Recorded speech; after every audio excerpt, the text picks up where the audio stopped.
বিরক্ত হও না আমার প্রতি। বিরক্ত হব না মানে? তোমারে কতবার বলেছি তুমি টিকটক কইরো না কইরো না, তারপর তুমি কেন টিকটক করো? আমি চলে যাব তোমার জীবন থেকে। উচিত কথা কইলে তো খালি একটা কথাই বলো, চলে যাব চলে যাব। কোথায় চলে যাবা? কক্সবাজার যাও, কক্সবাজার তো ঘুরে আসো। শুধু একটু মায়া কাটতে দাও।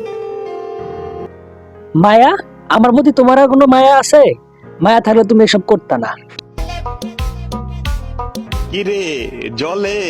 তোমার যা চেহারা, জ্বলারই তো কথা, না জ্বলে কি আর পারে? এত জ্বলিস না, আগুন লেগে যাইব তলে। আগুন লাগা যাইবো মানে? আগুন তো লাগে গেছে, তবে তলে না মনে। একটু নিভাই দেয়া যাও। তোমার পোল্ট্রি মাইরা পাল্টে যাওয়া দেখা আমি অবাক। এবার আমার ভয়ঙ্কর পরিবর্তন দেখা তুমি হইবা হতবাক।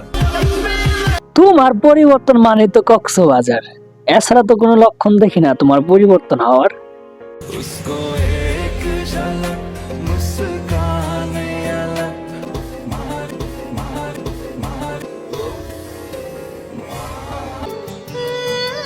শখের বয়সে শখের পুরুষকে ছাড়া রাত কাটানোর সময়গুলো যে কি কষ্টের, তা একমাত্র প্রবাসীর বউরাই বুঝে।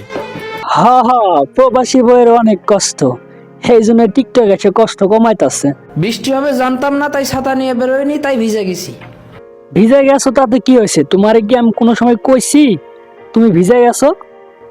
আমার ভিজে শরীর দেখে আপনারা মজা নিয়েন না।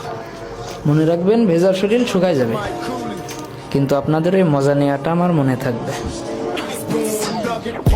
তো গাইস, আপুর ভিডিওগুলো ভালো লাগে তাই আপনাদের সাথে একটু শেয়ার করলাম আর হালকা করে একটু রিয়াকশন দিলাম।